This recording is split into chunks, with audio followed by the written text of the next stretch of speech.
So welcome back to DC Silver Age story time, and today we have More Fun Comics 54, featuring the Spectre, and this is one of my favorite Golden Age covers. I think it's very cool. Although it's showing the Spectre being a lot more powerful than he initially appears to be. So this comic was published in April 1940, and the story has been called The Spiritualist. So we start off with a crime being committed, and a criminal shoots at Jim Corrigan. The bullet has no effect on him, and so the other cops think it just missed him, but they'd think it even more of a miracle if they knew that the bullet struck me, passed directly through me, and I was unharmed. What his associates do not realize is that Jim Corrigan is an earthbound ghost. After being killed by gangsters, Jim learned that eternal rest could not be his until he rid the earth of all crime. Jeez. Thus was created the Spectre, who battles crime with his supernatural powers at his command. So there's Clarice, and she wants to meet with Jim, who told her he's no longer going to marry him. She is concerned about her mother, who is visiting a spiritualist. So they go off to visit Clarice's mother, who is not happy with him after what he's done, and that's kind of understandable. But they go in and they decide to use this spiritualist, and at least the mother wants to. The daughter thinks that it's not good. But a face appears, Abner. So apparently that is her brother. And the Spectre splits off from Jim Corrigan. And, in the previous comic, he created a costume. And I think that Joe Siegel has already ditched that idea. And now the Spectre is separating into another being. He discovers that somebody is behind the scenes creating this image, and then he goes back into Jim Corrigan and explains that she's been victimized, so she's angry. You fool! What happened? Don't know. I thought I saw a real spook. Well, you did. So they're not done yet. They decide they're just going to kill Jim Corrigan.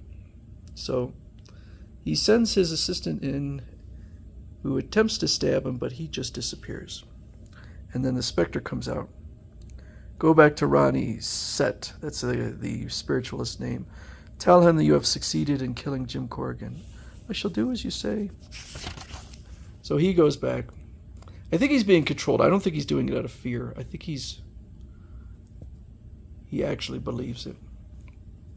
So they decide that since Jim Corrigan is dead, they're going to continue to fleece this woman, and the spiritualist, Rana Set, climbs up and shines the light in there to convince her that her brother Abner is back again. But the Spectre is along and tosses him down. He lands on his assistant. But they're still not done yet. They go right back to the house and kidnap Clarice, Jim's previous fiancée. So they want $100,000, and the money is delivered. $100,000. We have enough to clear out of here for good. Oh, those were the days.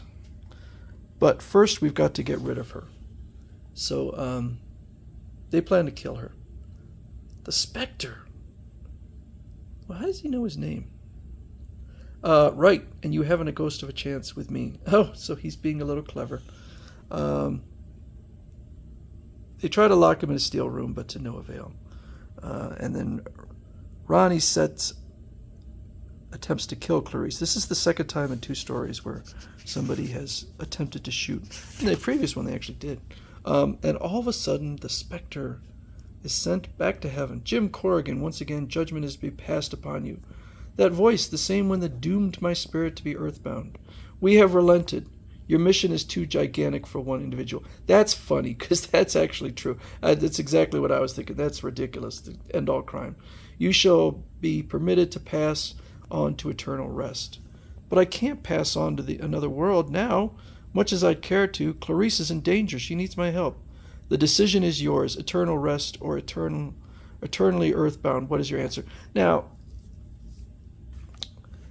to be kind, this voice is a jackass, because he's now given him this Faustian bargain of, yes, we'll let you out of the bargain. Well, not the bargain, because he didn't agree to it, but we'll let you out of this mission we're forcing you upon, but your fiancé will die. And so he's like, fine, I'll go back. So he does return, manages to stop the bullet, and then the two try to run away. Hypnotically, the two men turn, shriek as the specter permits them to glimpse death in his eyes and die of fright. So it's kind of a weak death. He's usually a little bit more creative. You know, he could sometimes be a bit of a Freddy Krueger in his clever deaths, but this is still early on. So he wraps Clarice up. The two figures streak through the night in the form of a blazing comet, and then Clarice revives before her home to see that fantastic figure. I must be dreaming. Now doomed to haunt crime in the world forever, the specter begins his lone battle against the underworld in earnest.